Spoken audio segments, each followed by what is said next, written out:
Welcome back.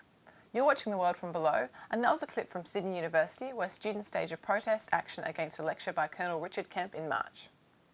We're speaking with Professor Peter Slezak about the global movement for boycott, divestment and sanctions of Israel in support of the Palestinian people. Sydney University has been the focus of several flashpoints for the BDS campaign. Can you tell us a bit more about the recent inquiry into events surrounding a lecture by Colonel Richard Kemp? Well, that was a lecture by a former British military colonel, I think he is. It was, as I understand, about the asymmetrical military problem when you're fighting non-state actors or something. I don't know exactly, but the point is that wasn't itself a boycott issue as such. That was a loud protest and a disruption by a bunch of student activists. I have to say, I actually don't agree with those sorts of disruptions. It's worth saying this because although I've become a supporter of boycotts, that wasn't a boycott action anyway, but it was a disruption. And I happen to be a strong advocate of free speech.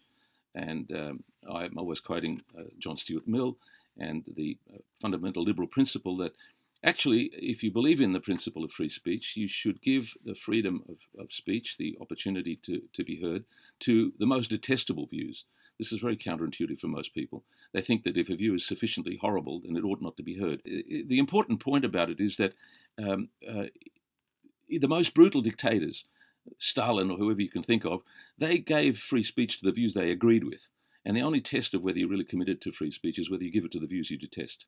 And in fact, Chomsky and various other champions of free speech who get into trouble for it all the time, they say that actually you have to protect the most detestable views. And that's been tested in a number of famous cases in America. A bunch of Nazis were going to march through a Jewish town or suburb with the Nazi flags, and the Civil Liberties Union protected that as under the American principles of free speech, which they have built into their constitution and so on, and they understand that.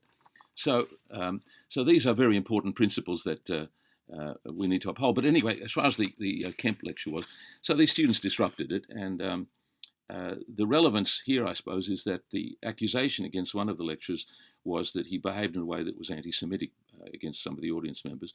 He's been exonerated completely by an investigation. That was Jake Lynch. And the Jewish community, I think to their shame, they immediately jumped on the scanty evidence, in fact, no evidence that was available before there was any formal hearing or investigation. And they immediately charged him with being anti-Semitic. The reason I mention that is because this is the standard tactic, and we should talk about how this is happening in relation to BDS in particular. But in fact, he was exonerated, and the evidence on videos and so on showed that there was no grounds for it. And you recently returned from Canberra to meet with the Australian Greens. Can you tell us a bit more about those developments?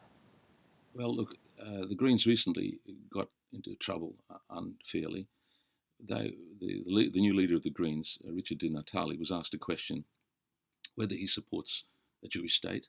I don't remember the exact wording of the question, but he answered yes. Of course, he believes in two states, one for the Jews and one for the Palestinians. He didn't understand that that was a trap. It was a loaded question, and he was sort of ambushed. And he was ambushed because what the newspaper, I think it was the Australian Jewish News, meant when they asked the question was, do you agree with Israel being a Jewish state? That's a trick question, and most average decent people don't realise that this is quite what is being asked of them. The international consensus is that, yes, the Jews should have a state, and that's the two-state solution, which is the normal response you'd have to such a question. But then they rounded on him and abused him in the front page of this week's Jewish News, has a big picture of the three Greens in the leadership, accusing them of having done something terrible by having backtracked on that when they actually just clarified what is the international consensus. That it's not enough, though, you see. The point is that the Jewish communities and the Jewish leadership are not satisfied with the concession that that Israel should be a state and should be recognized and should be understood to have all the rights that a state deserves to have. They want to go further and use this as a demand against the Palestinians. They want people to acknowledge that it's a Jewish state in an ethnic sense. By this, I mean an exclusivist and even a kind of a Jewish exceptionalism, and I'd actually call that, in a certain sense, a kind of Jewish supremacist sense, an ethnically supremacist sense. The simple point about this is, and by the way, Ariel Sharon admitted this publicly. I've recently been tweeting and circulating the quotes. He said that what we all understand is you can't have a Jewish state and a democratic state. 20% of the Israeli population are Palestinians. And the idea that you would have some privileged position for Jews is intolerable, really. I mean, who today could acknowledge that in good conscience? The sad thing is that not only the leadership in Israel, but very many Jews insist somehow that the Jews should have a privileged position. And then they use all sorts of euphemisms. They talk about the demographic problem. Somebody recently spoke even more strongly about the demographic threat, and they blow this up. What they mean is there might be too many Palestinians. And there's no way to say that without making clear that this is a racist concern. The book I mentioned before by Dyron Firth and Mendes, they talk about the dangers if the Palestinians might become a majority, in which case the Jews will become, at best, a tolerated minority, but at worst it'll be genocide. Now, this is just appalling, hysterical fear-mongering. I mean, it's particularly ironic that the Israelis are currently exercising a brutal control over the entire historical Palestine. They're brutalizing the Palestinians. They have the gall to complain that they might become a minority. And so that's the reason to maintain their control and occupation of the West Bank and to deprive the Palestinians of a land. This is not sincere, or at least it's a kind of self-delusion and an appalling way to excuse maintaining the control over a huge Palestinian population.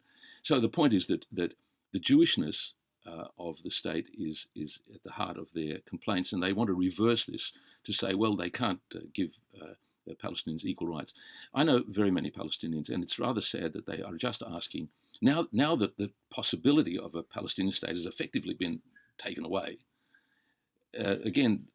these authors and many others say that when the Palestinians are simply asking for their normal human rights in, let's say, one state that now the Israelis have created, they're accused of wanting to destroy Israel, to annihilate Israel. There's all this kind of hysterical language used for when the Palestinians are just asking for equal rights in a shared state. I don't quite understand how people can bring themselves to make such appalling, apocalyptic claims and to have this fear-mongering when really what's at stake is simply asking for equal rights in a shared land. So you're watching The World from Below, and we'll be back after this short break to talk about boycott, divestment and sanctions in Israel.